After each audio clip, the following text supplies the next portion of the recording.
Banda. Azad Samaj party के राष्ट्रीय अध्यक्ष सांसद नगीना चंद्रशेखर आजाद पहुंचे बांदा। सांसद चंद्रशेखर आजाद ने पार्टी द्वारा आयोजित भाईचारा बना अस्तित्व बचाओ प्रबुद्ध सम्मेलन में हुए शामिल। चंद्रशेखर आजाद ने प्रदेश की भाजपा सरकार पर किए तीखे प्रहार। प्रदेश की भाजपा सरकार 8 सालों में नहीं भर पाई सड़कों के गड्ढे। चंद्रशेखर आजाद ने कहा, जी हां, प्रदेश की कानून व्यवस्था पूरी तरह ध्वस्त। किसान खाद के लिए लगा रहे लाइन, प्रशासन उन पर बरसा रहा लाठी। चंद्रशेखर आजाद।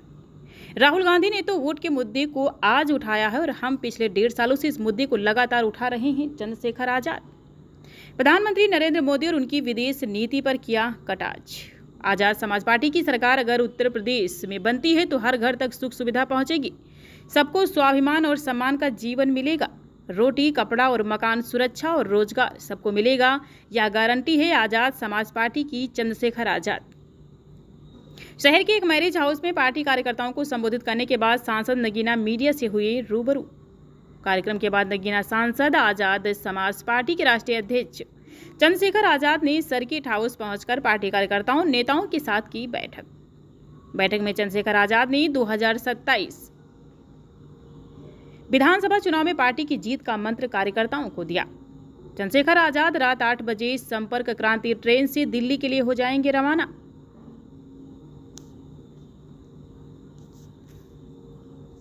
मैं अपनी माओ के आंसू नहीं पूछूंगा, अपनी बहनों को सम्मान नहीं दिलाऊंगा, जब तक अपने भाइयों के घरों तक रोजगार नहीं पहुंचाऊंगा, अपनी माओ के हाथों को मजबूत नहीं करूंगा, उनको सुख सुविधा नहीं पहुंचाऊंगा, उन पे होने वाले अन्याय को जड़ से खत्म नहीं करूंगा, जब तक उनकी लाठी नहीं बनूंगा तब तक मैं चैन से बैठने का काम नहीं करूंगा, लड़ाई लड़ने का काम करूंगा।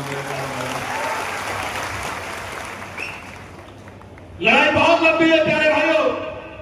अयोध्या में बड़े पैमाने पे परियोजना, इस समाज के प्रति उनकी जिम्मेदारी क्या, मैं उनकी आलोचना नहीं कर रहा मेरे भाइयों। अगर मेरे इस कहने के बाद उनको अपनी सामाजिक जिम्मेदारी का एहसास हो जाए तो मैं विश्वास दिलाकर कहता हूं कि मैं उनका भी बहुत बहुत साधुवाद करूंगा अगर उनको अपनी सामाजिक जिम्मेदारी का एहसास हो जाए। प्यारे भाइयों, आप बहुत पैसे वाले हो सकते हैं, बहुत पढ़े लिखे हो सकते हैं, उद्योगपति हो सकते हैं, उद्योग धंधों वाले हो सकते हैं, आप बहुत बड़ी पोस्ट पे हो सकते हैं, लेकिन जिस समाज से निकल के आए अगर उसका हाथ नहीं पकड़ोगे, उसकी मदद नहीं करोगे, उससे काम नहीं आओगे तो समाज के आप किसी काम के नहीं हो, समाज का आपको कोई लाभ नहीं है मेरे भाइयों बहनों। मेरी बात कर रहा हूं, इसलिए मैं उनको चेतावनी के तौर पे कह रहा हूं कि आने वाली पीढ़ियां आपका अपमान न करें, आपको अपनी सामाजिक भागीदारी लगी थी, याद है नहीं याद है प्यारे भाई, जिस दिन मुझे गोली लगी थी मेरी मां ने मुझे फोन किया था।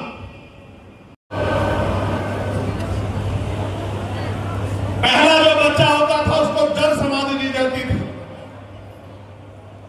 शिक्षा लेने का अधिकार नहीं था, शिक्षा देने का अधिकार नहीं था, महिलाओं को पैर की जूती समझा जाता था, महिलाओं को पढ़ने का अधिकार नहीं था, महिलाओं को आगे बढ़ने का अधिकार नहीं था, और शूद्रों को तो, वंचित वर्ग को तो संपत्ति बनाने का, मकान बनाने का, दिन के उजाले में निकलने का, और क्या मुझसे मत कह दो, लेकिन सत्य है मेरे भाइयों बहनों कि बहुत जगह पे तो तन ढकने का अधिकार का भी टैक्स देना पड़ता था, ये भी आपको शायद जानकारी है। और यही नहीं मेरे भाइयों, संस्कृति का बखान करने वाले जालिम लोग ये नहीं बताते कि गरीब की बेटियों को शादी के बाद सामंतियों के घरों में रात गुजारनी पड़ती थी, ये नहीं बताया जाता कि ऐसी ऐसी कुप्रथाएं थी। आज अगर एक भी कुप्रथा को लागू कराने का काम करता है तो हमारे दिल में आग लग जाती है और हम मुकाबला करने को तैयार हो जाते हैं। ऐसी ऐसी कुप्रथाओं में जकड़े देश को बाबा साहब अम्बेडकर के संविधान ने आजादी दिलाने का काम किया और श्रेय बाबा साहब को जाता है, लेकिन संघर्ष शुरू राष्ट्रपिता ज्योतिबा फुले ने कर दिया था। और आज बांदा में हमारा 14वां सम्मेलन, अभी इसके बाद 4 सम्मेलन बाकी। कमजोर वर्गों के रिटायर्ड कर्मचारी, अधिकारी और समाज में प्रतिष्ठित व्यक्तियों को बुलाकर हम लोग आजाद समाज पार्टी के जरिए बहुजन महापुरुषों के रुके हुए आंदोलन को आगे बढ़ाना चाहते हैं। जिससे आंदोलन बने, आंदोलन से शक्ति पैदा हो, शक्ति से बदलाव हो, ऐसी पॉलिसियां बने जिनसे लोगों के जीवन में खुशहाली आए। और आज ये 14वां सफल सम्मेलन बांदा में हुआ है। मेरा विश्वास है कि बाकी सम्मेलन जब खत्म होंगे तो आजाद समाज पार्टी ग्रामीण क्षेत्रों में अपनी पकड़ को बहुत मजबूत कर चुकी होगी। ये एक तरह की समीक्षा भी है जिसमें बूथ सेक्टर का संगठन कितना तैयार हो गया है और उस संगठन के जरिए किस तरह से भाईचारा पैदा करके इस अस्तित्व बचाने की लड़ाई को मजबूत किया जाना है। आज उत्तर प्रदेश में किसी भी गांव में आप चले जाओ, सड़कों का हाल बुरा है। सरकार 2017 से कहती गड्ढे भरेंगे, 25 आगे 8 साल में गड्ढे नहीं भरेंगे। आप जाओ किसी भी जिले में चले जाओ, घरों के ऊपर से 11,000 की लाइन जारी है। हर महीने सैकड़ों लोगों की जान जिलों में जाती है, सरकार कोई संज्ञान नहीं लेती। आज तमाम तरह से कानून व्यवस्था ठप हो गई है। किसान लाइन में लग रहे हैं यूरिया के, डीएपी के लिए, उन पे लाठियां बरसाई जा रही हैं, कोई सुनने वाला नहीं है।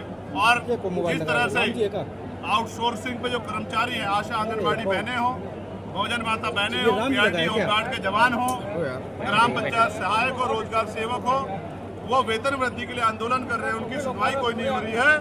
इन तमाम मांगों को लेकर हम लोग पार्लियामेंट में से लेकर सड़कों तक लड़ाई लड़ रहे हैं। अब उत्तर प्रदेश में भी गांव-गांव जाके हम लोगों को इस आंदोलन से जोड़ना है। 13 दिन से लगातार विपक्ष के नेता राहुल गांधी वोट चोरी को लेकर के बिहार में यात्रा कर रहे हैं, इस पर क्या कहना है आपको? नहीं, देखिए, बड़ा मुद्दा है वोट। बाबा साहब ने तो जब वोट का अधिकार दिलाया था तो कहा था कि आज मैंने रानी का पेट चीर दिया है, अब राजा बैलेट बॉक्स से तैयार होगा, आपकी वोट से तैयार होगा।